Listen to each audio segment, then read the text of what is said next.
Hey guys, it's Kevin. It's been another installment of Own It, Never Falking, Seen It. This time reviewing yet another Martin Scorsese film that I really didn't know too much about, and that is The Age of Innocence. And what The Age of Innocence is essentially about is we center on the character of Newland Archer, played by Daniel Day-Lewis, and basically he has he basically, he's engaged to this very innocent woman played by Winona Ryder. These two are set to marry, but things kind of go a bit awry when Michelle Pfeiffer comes into the picture. Her cousin, she arrives in town, and Lewis, she has recently gotten divorced and things like that, and basically Daniel Day-Lewis starts to feel attracted towards her, and the question is, can he still get married to Winona Ryder, and is that going to complicate things? And that's really all there is to say.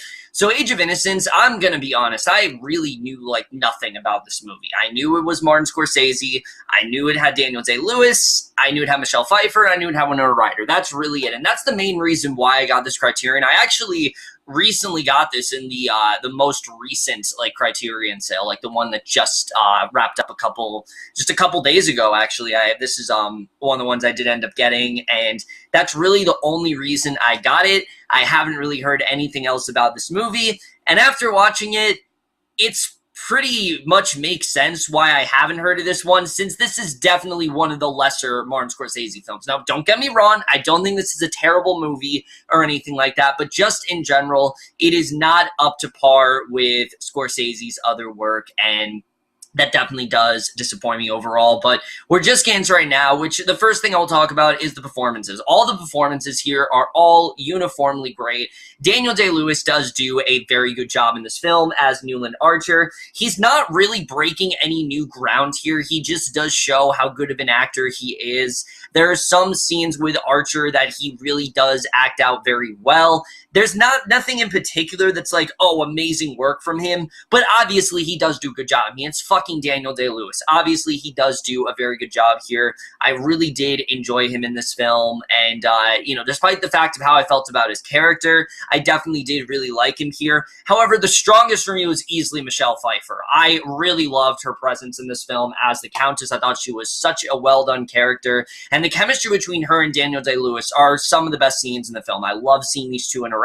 I love the way she views the rich and things like that, and how she views New York. She has a lot of unconventional views in general, and I really like getting into her character overall. And then Winona Ryder, I thought also was very well casted here. I really did like her in the film. I thought that she definitely was very good, and I thought the acting overall was definitely quite good here. I think everyone did a really good job.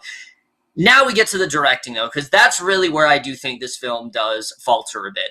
Martin Scorsese, as you guys know, he is my favorite director of all time.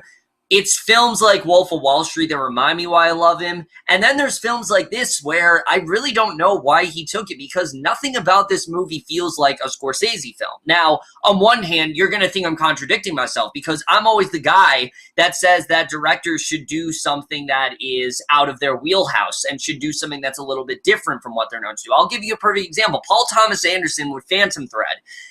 Paul Thomas Anderson, sure, he did period pieces before, but nothing really like that. He never really did anything on that scale before, or something like that, or like what Christopher Nolan did with Dunkirk. He never did a war movie or anything like that. And usually that's a very good sign when they're doing something that's out of their wheelhouse. And a very good example of something that Scorsese did that's outside of his wheelhouse is Hugo. Hugo is, a period piece, which, I mean, almost all of Scorsese's films are, but it's not a gangster film. It doesn't involve terrible characters doing terrible things like most of his films do, and it's much more of a family film, and that is a perfect example of him working to his fullest potential. Here, while it is different from what he's done, it just doesn't seem to have his style here. It really did not feel like a Martin Scorsese movie. It doesn't have the witty dialogue that we've come to know. It is much more depressing and slower than a lot of his other films, and you really do feel it. I did get that sense of, the melancholy feeling that the film wanted me to have, and there are some scenes where I do think it is directed well, but just in general, the directing just felt a bit uninspired to me. It did not really seem like Scorsese really need to do this film all that much. It seemed like really the only reason he did it was for his father. There's like a thing at the end of the movie where he basically gives a credit to him and says that he made the movie for his father, and it does seem that way, but I don't know, just something about felt like his heart really was not in this one, and I just thought his directing was just a bit lackluster here. In terms of the writing is really my biggest problem with this film, because look, I know that a lot of people do really enjoy this one, and it's obviously in the Criterion Collection for a very good reason. In terms of story, though, there just isn't a lot going on here. I found the story to be very, very derivative. I mean, it's basically your typical love triangle between these three, and there just really isn't much else going on. The character of Archer, Newland Archer in particular, I found really bland. I really was not that attached to him as a character, and I feel like if Daniel Day-Lewis wasn't playing him, I would honestly hate the character, because there just wasn't really anything to him here. I just never really got that invested in him. Winona Ryder also is completely wasted, despite the fact that she, does play a prominent role. I think, honestly, she was kind of wasted in this film. Honestly, anyone could have played her character. She really doesn't have much of anything to do. The only thing she really has to do is basically just put up with the fact that her and Archer are not going to get married, and her basically discovering his affections for the Countess. And this could potentially be a very good story if there was more to her character, which sadly, at least in my opinion, there just really wasn't. I just didn't really feel much towards that side of the film overall. I did not really care that much about her. The only character who really showed a lot of promise to me was the Countess. I thought that the Countess, Michelle Pfeiffer's character, was very interesting at first. I really do like the scenes between her and Archer. Like I said, there's a lot of interesting ways that she views life and things like that, and there are some very good scenes like that. But at a certain point, this movie definitely did feel like it was wrapping up, and it very much felt like things were coming to an end. And then it just kind of keeps going, and you don't really know why. It feels like the movie should have ended a while ago, but it just keeps going, and I just never really understood. It wasn't really wrapping up for me when I think it should have, and I just, like I said, I never really got that invested into the overall story, and that definitely was a problem for me. But the other problem with this movie for me is the narration, which has always been one of the main sort of things we've come to know from Scorsese. There's rarely a film he has where there isn't narration or some sort of, narration going on or anything like that. But the difference is with most of his films, the narrator is always a prominent character in the story, whether it's Jordan Belfort in The Wolf of Wall Street, or, of course, Ray Liotta in Goodfellas. I can't think of his name right now, but Ray Liotta in Goodfellas, or, many of his other narrators. Age of Innocence, that's not really the case. There is narration in this film, but it is not interesting, nor is it as energetic as it usually is, and it really just kind of could have been cut out altogether. The only reason I feel like the narration is here is basically just to further the story and to give us all this needless exposition that we really did not need. The narrator in this film, it literally sounded like an audiobook. Like, it did not sound like something in a Martin Scorsese film. The director in this film just talks like this throughout the whole movie and never really leaves this tone of this voice, and always talks like this throughout the film. And it's really annoying after a while. And while the film does stick to it, it's not like it doesn't. It just never really felt like it needed to be here, because that character, like I said, is not a character. We never meet this character. We never understand how this character knows all this information. What affiliation does, Joanna Woodward's character or her narration have with everything else that's going on?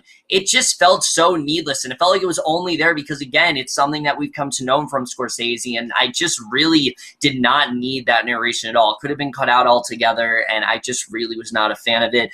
I will say, cinematography here is gorgeous. I mean, just the look of, the look of what they're trying to go for here with, like, 1900s Manhattan, it looks very good. There's a lot of very good shots shots in the film, and I really did enjoy that a lot. I think that the scenery was very good.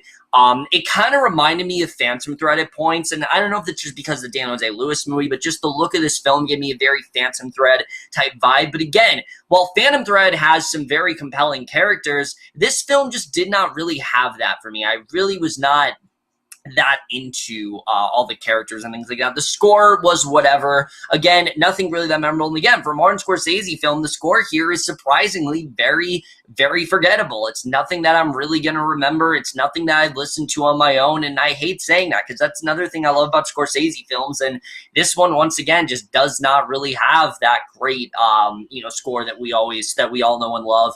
And then the editing to this film, the film is very, very slow, and there were points where I was into it. I'm not saying that there wasn't, but it just took a while to really fully get into it. I thought at first that the movie would get interesting as it went along, but like I said, the third act, I think, honestly could have been cut altogether. There's a time jump in this movie that I understood the importance of it, but I really don't think it needed to be there. I don't think you really needed that time jump in there. I think the movie honestly could have ended at a certain point, and it just didn't, and that's really my biggest problem with this film overall. There's a lot of ways they could have made this movie really great, but just in general, it just didn't really amount to much of anything. I found myself kind of bored throughout a lot of it. I'm not saying I was fully bored because there were sections of the film where I really was into it, but throughout a lot of it, I really was just thinking of how much better it really could have been. I was sitting there like, I should really be into this right now. I should really be interested in who Archer is going to pick. Is he going to pick the Countess? Is he going to pick, the more innocent socialite? Who is he really going to pick here? But at the end of the day, I just did not really care all that much. I really did not feel that invested in the characters. It does have some good performances. It does have a good score overall. But just in general, this is easily one of Scorsese's weakest films for sure. And I am going to give The Age of Innocence overall a C. But that's really it for my review of The Age of Innocence. Let me know if you guys saw this movie overall, left your thoughts in it. Again, I can understand if some people like this movie, but just personally for me, I really was not a huge fan of it. But that's it for this video. Hope you guys enjoyed. See you guys in my next video, and I will see you guys for that. Okay, bye.